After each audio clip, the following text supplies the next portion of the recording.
He would tie him up, then set up the camera, and then when the rats ate the man alive, he recorded everything.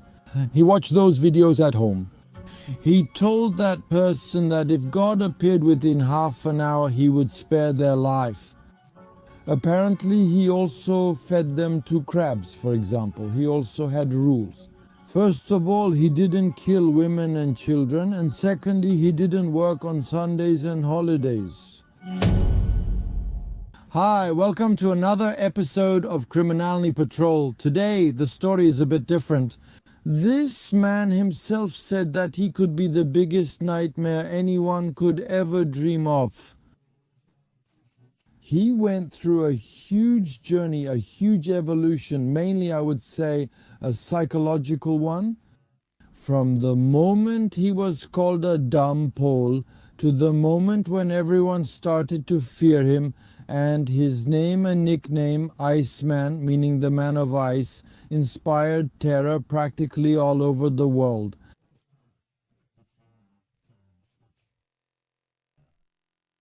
Ryszard Kuklinski was born in Jersey on April 11, 1935. He was born into a family of Polish migrants. His father, Stanisław, came from Karwacz, which is in the Mazowieckie voivodeship. The family came to the United States. Father Stanisław was a brakeman at the station, but above all, he was an extremely aggressive man. I would even say downright pathological. Richard himself said many years later that he never saw his father sober. He was a compulsive, aggressive alcoholic who took it out mostly on the children. He mercilessly beat all of them, all 4 children. When he flew into a rage, he didn't hold back. Everyone was simply terrified of him. That father would disappear for a few days, then come back drunk and beat them. Then he would disappear again, and it went on like that endlessly. When Richard was only 5 years old, a tragedy occurred. Father Stanisław came home drunk as usual and started beating his older brother Florian. He beat him so long and so severely that he simply killed him. He beat the boy to death right there at home. The mother called an ambulance and the ambulance called the police. The police officers arrived, but the mother said that the child had fallen down the stairs. I would say the same, the story of Kuklinski, the story of Polish migration during that period also shows that the police, to be honest, were not very interested in the world of immigrants. Because after all, the fact that a child fell down the stairs and that it was beaten to death would obviously be a fundamental difference even for a beginner doctor. Here it was uncritically accepted that the child fell down the stairs. It was the year 1940 and perhaps the police had other more important tasks than what happened in the family of Polish immigrants. They assumed that the child fell down the stairs and that's how the case ended. Only the father, Stanisław, seemed to get scared because he moved out of the house at that time. Apparently, he met some Polish woman, and the mother, the Irish woman, because Anna, Kuklinski's mother, was Irish, was an extremely religious woman. Although you have to wonder, because she herself had some tough experiences in life. She was raised in an orphanage and at the age of 10 was raped by a priest. But she didn't beat the children. However, as an Irish woman, she believed that children needed discipline and didn't interfere when the father abused the kids. When her husband left, she practically lost herself completely in her prayers, collecting holy pictures and leaving the children to fend for themselves.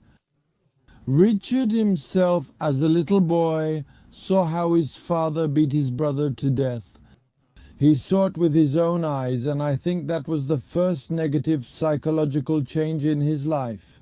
When his father left, his mother kind of immersed herself in prayers and he was left alone. He didn't have any friends, he didn't have any buddies, he didn't keep in touch with anyone.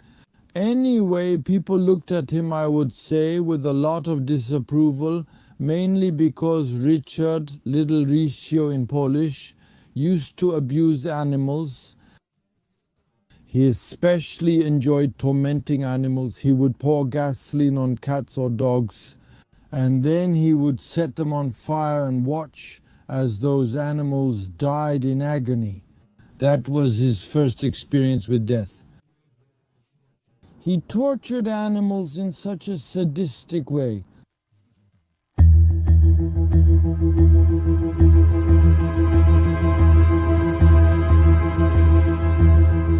Other children, of course, also mistreated animals in some way or didn't really care about their fate, but they saw the sadism in everything Richard did. And that's when they started calling him a dumb Pole. He took it very hard. He was really affected by the way they talked about him, but above all, there was a certain leader of a gang, a school group, who tormented not only him but also other children. It was 14-year-old Charlie Lane. That was the name of the group's leader. He especially picked on Richard. Wherever he saw him, he would just insult him, call him all sorts of offensive names, push him and hit him. So Richard just had to run away whenever he saw him. But he decided that he would get revenge. He knew which way that boy walked home. First, he found a metal pipe, then he hid in an alley, and when Lane was passing by, he hit him in the head with all his strength. He fell down, lost consciousness, and he kept beating him until he simply killed him with that metal pipe. When he realized the man was dead, he knocked out his teeth and cut off a piece of his finger as a sort of trophy, and then he ran away. He ran home and didn't go to school for a week. He was afraid the whole thing would come out. But as I said at the beginning, the police didn't really care about these kinds of cases. They didn't really conduct any complicated investigations, and so it was assumed that this 14-year-old boy was simply killed by someone because in a way he brought it upon himself. But as for the facts, Richard Kuklinski committed his first murder at the age of just 13.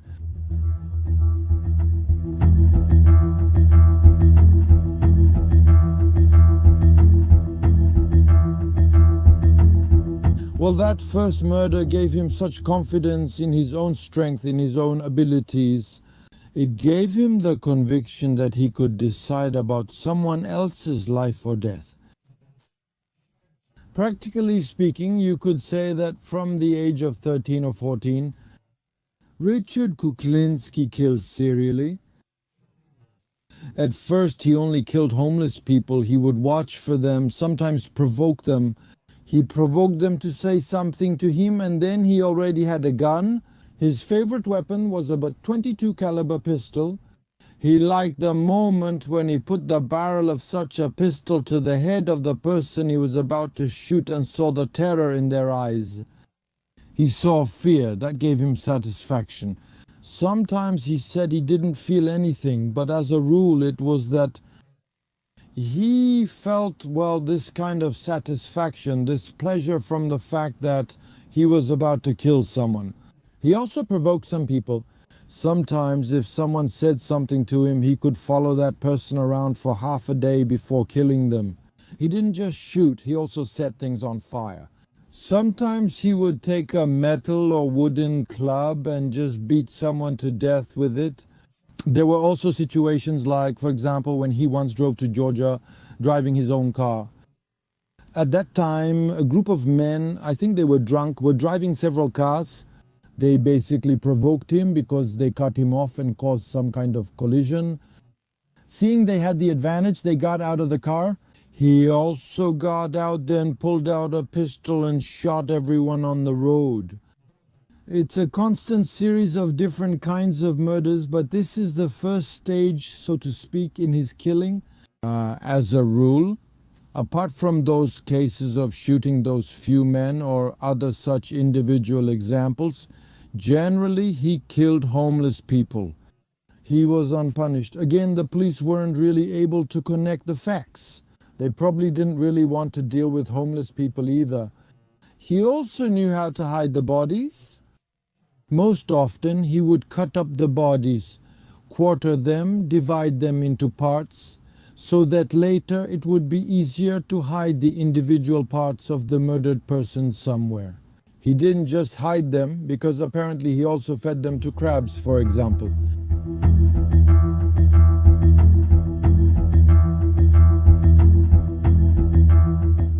How many people did Kuklinski kill back then? It's hard to say.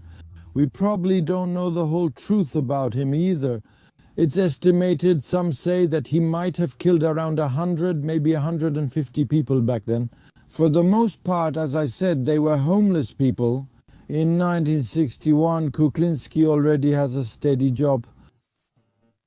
But that's also when he comes to the conclusion that he needs some kind of cover.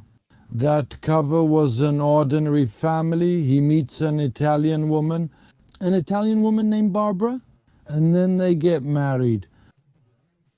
They start living in Jersey, in a house like that. They also have children. They have 2 girls and 1 boy. On the surface, they're an ordinary migrant family. She's from Italy. He has Polish roots. That's how their neighbors see them anyway. Barbara, the wife herself, that's what she says after years. She believed her husband was involved in business, simply a businessman, as we'd say today. Back then, people said he was a traveling salesman or a door-to-door salesman. So a person who goes around offering various goods or services, going from house to house. The neighbors thought so too. The whole family was considered a normal, peaceful family. Everyone respected them. Kuklinski himself behaves fairly properly at home. I say fairly properly because his wife later said he sometimes flew into a rage. Then he would beat, then he would curse. But when that fit of aggression passed, then he was once again a normal, calm husband and father. His wife also saw that after some time there was really a lot of money at home. She thought he was involved in some illegal business. She didn't ask him about those businesses. She was simply afraid to ask him. She only suspected that he was somehow involved in some shady venture. Kuklinski himself, as I mentioned at the beginning, already had a steady job at that time. Except that this steady job was working for the Mafia and he was a contract killer. He was what you would call a Mafia hitman.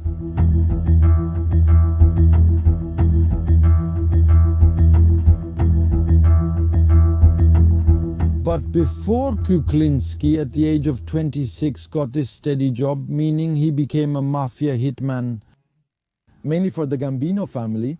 He later worked for 2 other Mafia families, but the Gambino family was the first to hire him. As a guy in his 20s, he dreamed of having a porn film studio. He borrowed money to start up that studio, but he borrowed it from the Mafia. Then things didn't really go well for him. Those businesses, probably because there were so many studios like that, just didn't really work out for him. He was sinking further into debt. And the Mafia, you know, when they lend money, they want to get it back. So first he was beaten up. Then he made a deal that maybe he could work off all that money somehow. But the Mafia gave him a chance. At first he was supposed to be, let's call it, a common criminal. He was supposed to take part in thefts, in burglaries, but they also started to appreciate his skills in killing. He talked a lot about this. He talked about methods of killing. He talked about how to get rid of bodies. And I guess that made an impression on the Mafia family, because after a few tries, they decided that he would be their regular killer, their hitman. And as As a killer, he really made an impression because he was almost 2 meters tall, well, exactly 1 meter 96, and he weighed almost 140 kilograms. So in a direct fight, there were very few opponents who could handle him. It remains in the service of the Mafia later on for almost 25 years. For 25 years, he carries out hits and assignments. He practically kills everyone he's been ordered to. As he said, he also had principles. First, he didn't kill women and children, and second, he didn't work on Sundays or holidays. Those were the only two principles that guided him. But otherwise, he killed, and practically anyone could be his victim because he had no scruples here. Maybe once, because he was asked if he ever hesitated, he said yes.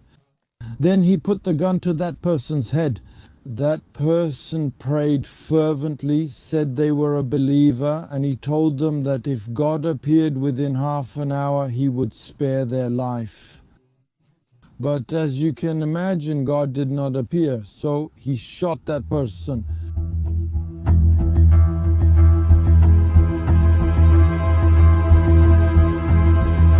Well, the Mafia has appreciated him for 25 years.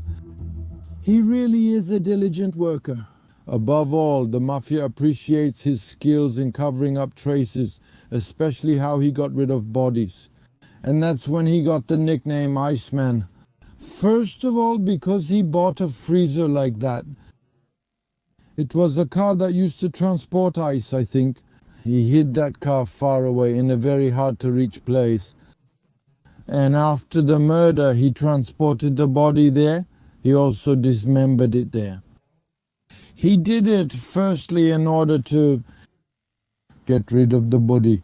And secondly, even if fragments of the body or the whole body were found, the doctors performing the autopsy didn't know exactly when the person had died. Simply, the fact that they were kept in a cold storage in the cold made it difficult to determine the exact date of death. This way, of course, he could always have an alibi. That cold storage was the first method like that. Secondly, he also threw body parts into the well, into the cold water.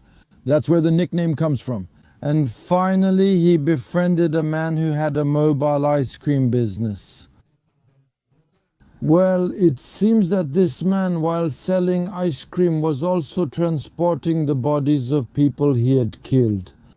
He was very sadistic in all of this, and one day he found a cave. That cave was filled with rats, hundreds of thousands of rats. There were situations when he would bring the victim there, the person he was supposed to eliminate. He would tie him up, then set up a camera, and when the rats ate the man alive, he recorded everything. He watched those videos at home, but he also showed the clients how the person suffered. All the time, as a paid killer, he kept perfecting his own sadism. In 1977, he met a man named Paul Hoffman. He made an impression on him because Hoffman in turn specialized in poisons. Kuklinski realized that poisons were also a kind of future for him. That you can kill people without leaving any traces. And indeed, the first poison he acquired from Hoffman, he put to use in practice. He had a contract on a man named Bill Mann.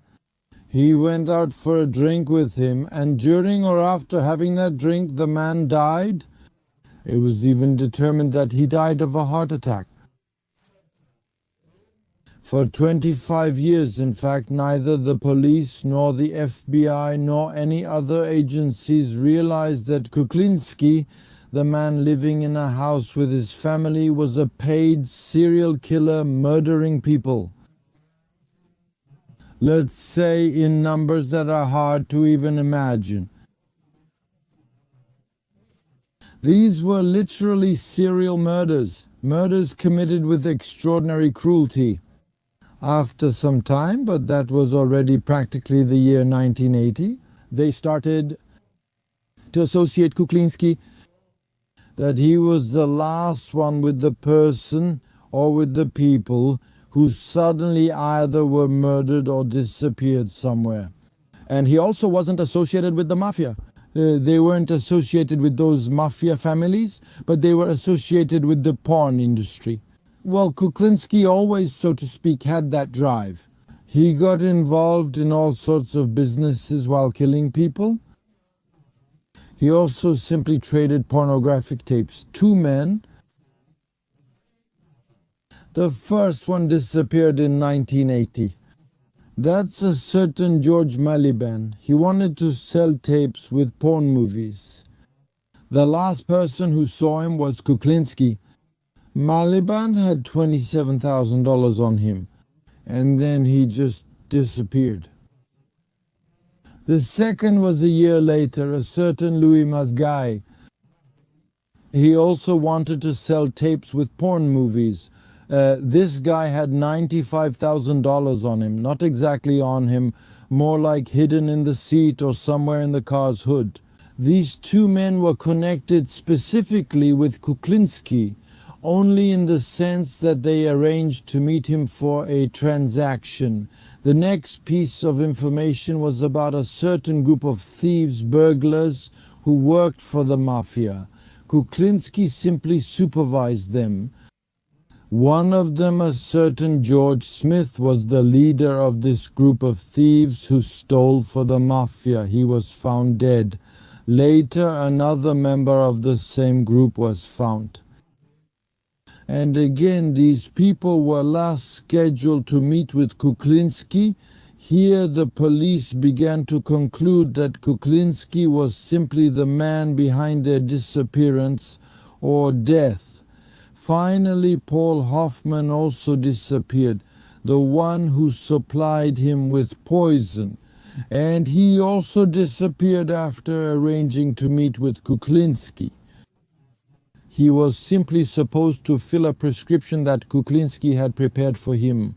So as you can see, no one suspected Kuklinski as a serial Mafia hitman, but rather as someone who killed in the course of doing various mostly minor business deals.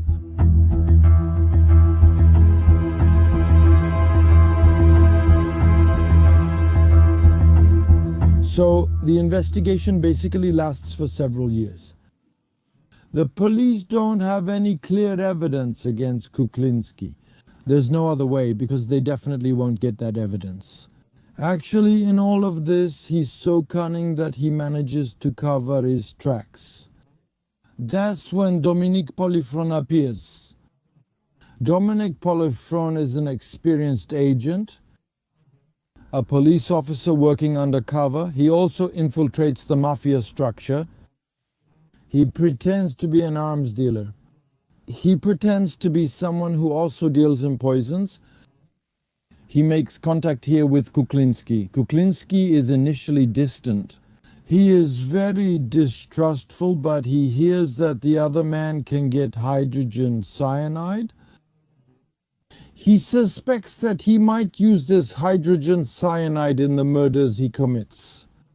That this is a new kind of challenge for him.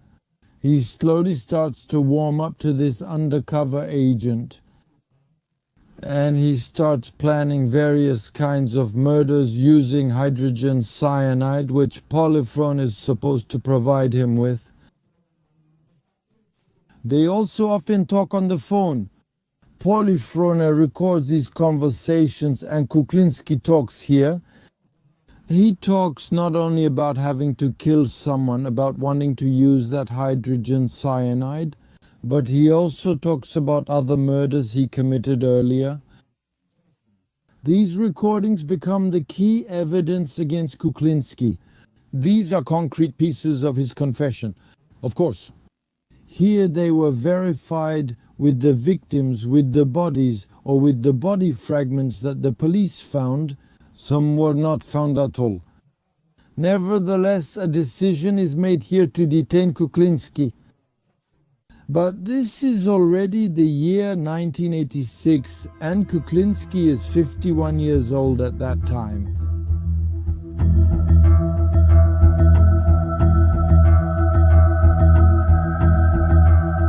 After his arrest, well, in fact, he was only proven to have committed 5 murders. That's very little compared to everything he did over all those years. There were also other lesser charges like theft and burglary. Because I mentioned that he was also involved in various businesses like those related to the porn industry.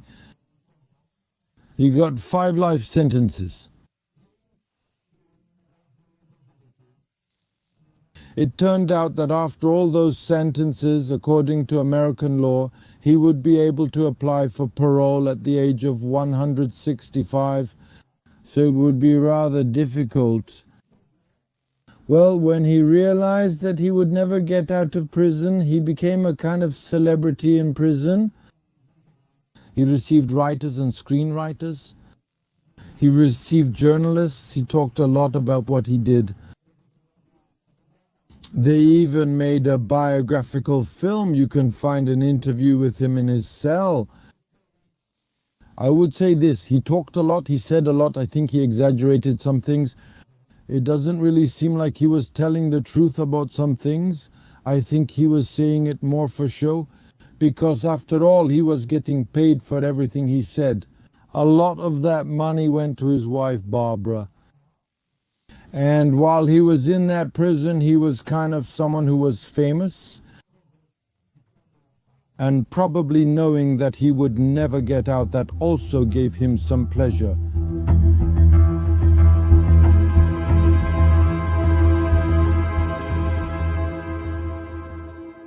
Well, Kuklinski was obviously a psychopath. A man without scruples, a man without a heart. A man who didn't know the meaning of mercy. But someone who has permanently entered the history books in such a negative way. But he's not the first and probably not the last to make it into books this way. He's a man who, after all, turned death into a kind of macabre art. I've already talked about how he hid the bodies. I've talked about how he tormented people. But he used all kinds of things, objects, such as weapons. Sometimes he strangled his victims, sometimes he planted bombs, sometimes he used an ice pick. But he also used, for example, a crossbow. He specialized or started to specialize also in poisons. He had a cyanide spray and he would spray it in the face of the person he was killing. Well, it has to be said that for one man, even though he was a big man, the scale of all this is enormous. Kuklinski died in prison in Trenton on March 5th, 2006. He was 71 years old at the time. The official version says that he died because he had a heart attack. That kind of illness. However, it was no secret. In prison, he admitted fearing Mafia families because he talked a lot back then. He said a lot. And in fact, the Mafia families put a hit on him to shut him up. And that's the story about the man, about the serial killer, the murderer, about Richard Kuklinski, who can be found today in the pages of many books. Well, that's all for today. Of course, subscribe to our channel and of course, take care.